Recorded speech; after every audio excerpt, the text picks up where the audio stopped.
Welcome back to another edition of Gary's Movie Emporium. Today I got a couple of unboxings, but I'm not going to go through the boxing process because that might take too long. I got a couple of box sets at Walmart yesterday.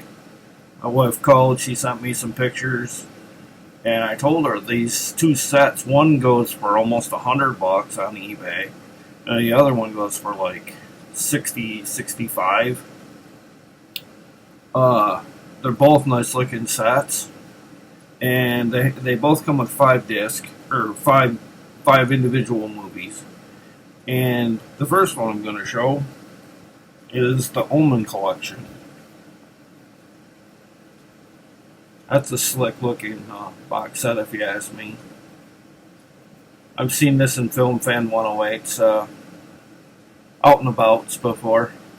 He really acted like he wanted it, but it has special features. The original Omen has a 4K remaster, new interviews with actors Lee Grant, Robert Foxworth, Holly Palance, and Elizabeth Shepard, author David Seltzer, director Graham Baker, writer Andrew Birkin, production assistant Gene Ferber, and many more. The Omen Legacy Documentary, 666, The Omen Revealed Documentary, still galleries, audio commentaries, vintage featurettes, theatrical trailers, TV spots, radio spots, and much more. This is a Shout Factory. And I got this for $40. Like I said, this was going for on eBay for like $100 that I saw. It has the 76 original, 78 sequel, the third one, 1981, and Omen 4, The Awakening, I believe was a TV movie. That's 1991, and then the remake, that was 2006. And here's we all know what the Omen's about, so there's no sense I guess this is a remake.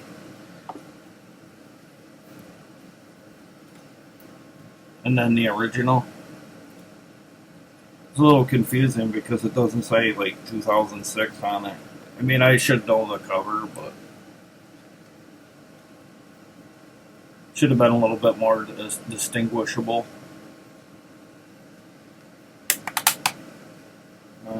Next, then the second one. We all pretty much know who stars in a lot of these too, but I mean, we've probably all seen these 100 times. I didn't see the third one so much, but the first two I've watched quite a bit. Third one kind of goes a little political. I mean, I understand it's his rise to power and all that, but I don't really get to. Oh, that's the fourth one. These are out of order big time.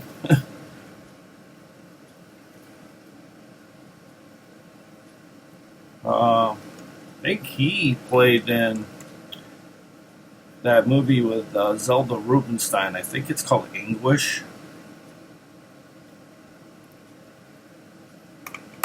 And then the Final Conflict. It don't look anything like the rest of them. I think that's why. I mean, I like this one, but I don't like it as good as the rest of the series. I mean, it might be as good as the remake. I can't. I have spent a while since I've watched the remake, but that's the whole set. But there's the whole set of them right there.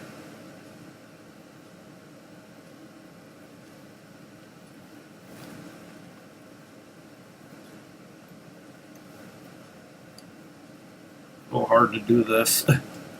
There's 5 right there.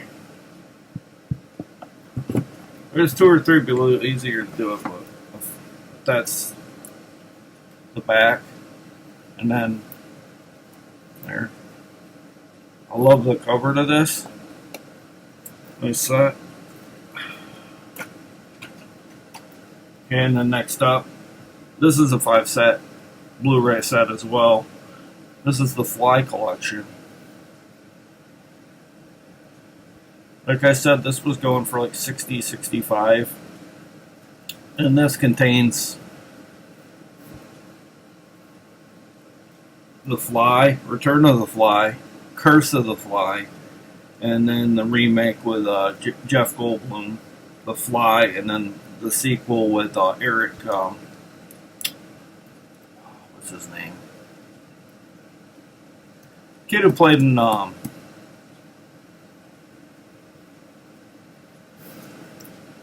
Mask. Eric Stoltz. Eric Stoltz.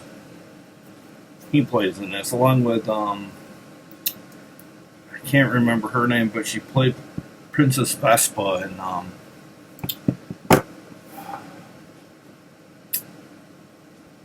Spaceballs. It says Be Afraid or Very Afraid. It has special features, new interviews with the 86 remake producers Mel Brooks, Stuart Cornfield, writers Mick Garris, Ken Wheat, composer Christopher Young, new audio commentary with actor David Franken from Return of the Fly, new commentary with author William Beard, documentaries The Fly Trap Catching a Classic and The Fly Papers, The Buzz on Hollywood's Scariest Insect, audio commentaries, vintage featurettes, theatrical trailers, deleted scenes, alternate endings for The Fly 86 and The Fly 2, biography about Vincent Price, TV spots, radio spots, still galleries, and much more. And this is a Shout Factory. There's the inside of the box. It's quite thick, hard to show like.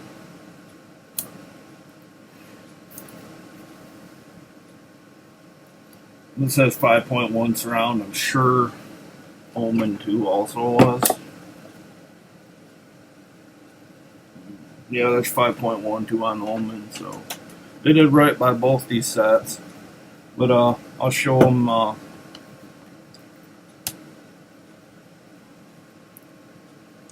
like that cover, how vintage it is. It says, "Once it was human, even as you and I." Yeah, they're showing it from the Fly's perspective, the gridded sight. But trying to see what year this was.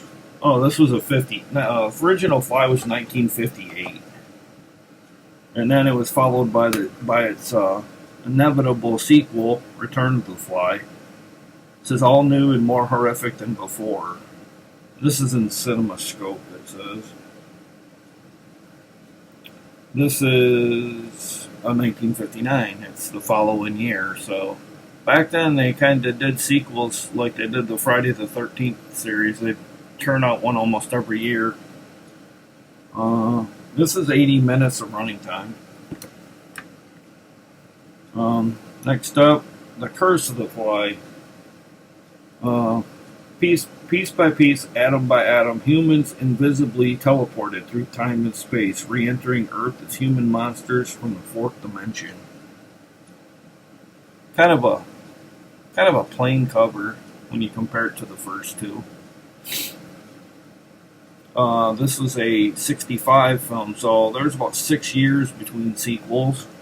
I wondered if maybe, they slowed down with them because, from what I gather, the wait really wasn't worth it because I heard that the third one doesn't hold a candle to the first two. I don't know. I don't really remember part 2 all that well, but part 1 was a classic, and that was 5.1 as well. I think this whole set is. No, yeah, and it has special features are not rated. And then The Fly, Be Afraid, be Very Afraid. Always like this film.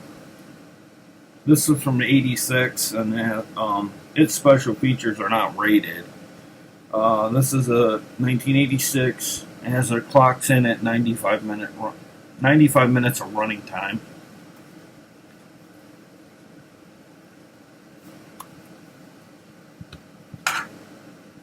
And then the final one. This is from '89. So there's 3 years, 3 year gap between Fly and Fly Two. I don't know. I mean, it's not nowhere's as good as the first one, but I still thought Eric Stoltz did a pretty decent job for not having a lot of experience in genre fare.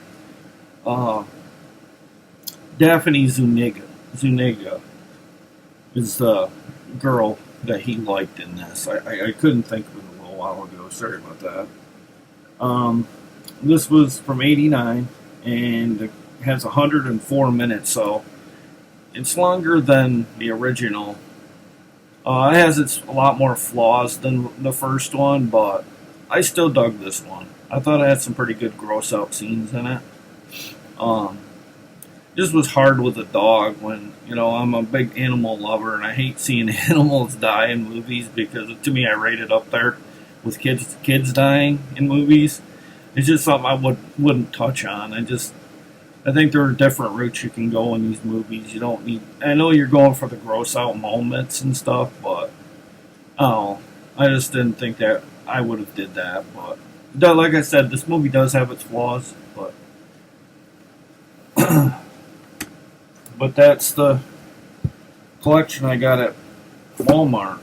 These were the last two, and when my wife went to cash out, the guy that was ringing her out back in the automotive section goes, "Is there any more of those back there?" And she goes, "No, these were the last two." And he was like, "Oh darn," I don't think he said darn, but probably had to keep it, from swearing. But he was disappointed there wasn't more. So I mean, these movies, regardless if you grew up with these or not, or watch these are pretty attractive looking sets. And there's the cover to that.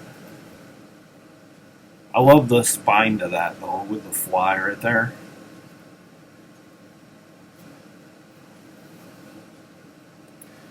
And then I got, while we were out, we got a couple titles at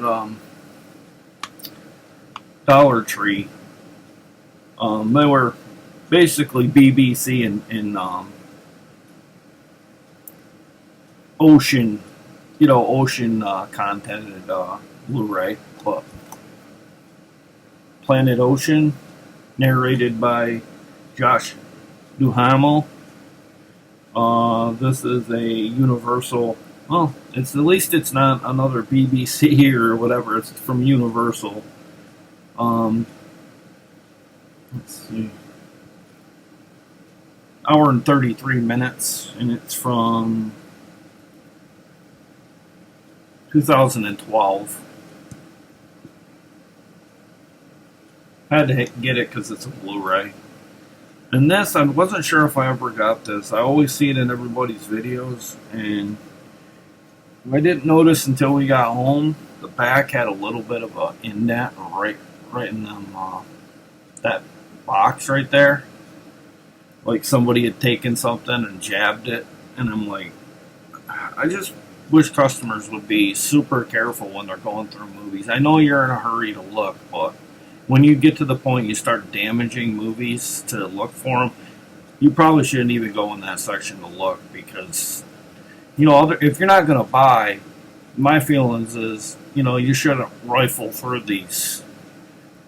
I know there's some things that are, you're looking for, but you don't need to be destructive because, I like my disc pristine, especially the cover art. The disc, as long as it's not running free, it's pretty much a safe bet. It's going to be good. But yeah, back here it got a little bit of a, like somebody jabbed something. So I had to take this out of this cover, or the original cover, and put it in this white cover.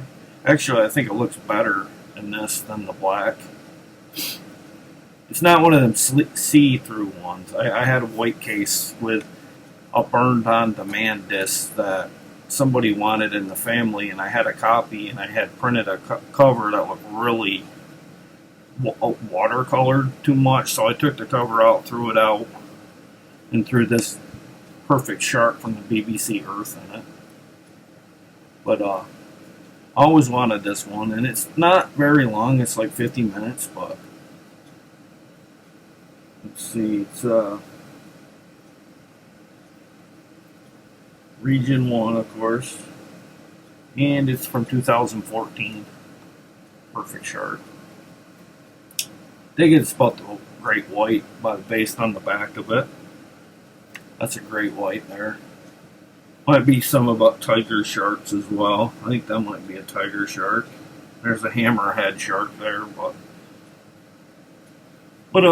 that concludes my video showing for today. I hope you enjoyed all of the stuff I had to show off, and I know the horror community will like that I have them box sets, and recommend if you're out and you see them sets, you better grab them out at Walmart when you can, because they'll be gone like that, you know. But share, like, and subscribe. I'm still doing the 80 subscriber contest.